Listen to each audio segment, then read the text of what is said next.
Hey, it's Dr. Future, your favorite slightly hood therapist. Okay, so a couple of people have asked me my professional opinion about the whole who the fuck did I marry saga. And I'll just say, it was intriguing. But after the first two episodes, I was like, girl, Delulu is not the Salulu. Okay? Now, if you've watched it, I'm sure you picked up the million and trillion and one red flags. But first of all, I mean, the obvious first red flags on his part, okay? I'm gonna say on his part because we're gonna come back to the fact that Tisa was her own red flag. But the red flags on his part is, ma'am, how are you accepting that somebody is telling you that they have an offshore account and they're driving a Ford Taurus and they still have a car note on said Ford Taurus and they live in a studio apartment? That don't add up. The math is not mathing. But that is one thing. This is why I say that this young lady was her own red flag, and why we as women, we as people, but definitely we as women, have to take some accountability in the part that we play in our own demise. Okay? Let's say that she didn't really pick up on those two or three red flags that I just mentioned. What I have learned from working with predators, and when I say predators, I mean that I have worked with individuals who have truly been predators. I've worked with people in the criminal justice system. I've worked with individuals who were SA offenders, okay? Um, and what I've learned is that desperation is palpable. They can feel, they can smell desperation. It is palpable, it is tangible.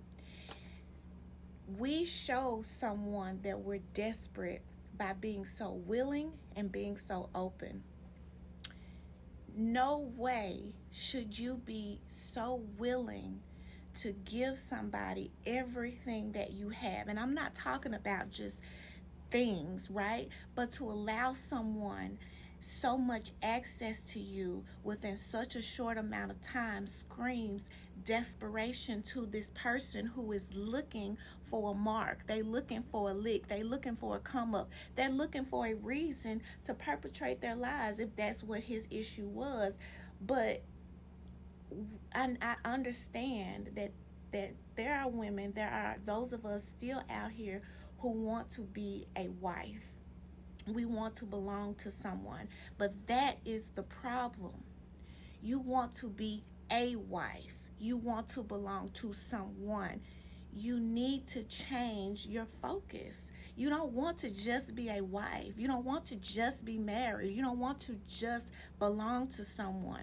You want to be a good wife to a good person. You want to have a healthy marriage. You don't want to just be married. When you're willing to accept and just take whatever comes your way in order to say that I'm married, that this person is mine, when you play into those things of possession, you lead yourself down a road of heartache, which you didn't have to go through. Now you're in a position where, okay, now I'm afraid to deal with anybody because this one person has trampled all over you, but you played a part in that. So it's not to say that you can't have the things that you want, that you can't be a good wife to a good man, that you can't have a wonderful, loving, healthy marriage. That involves conflict, okay? You can save that for a later video.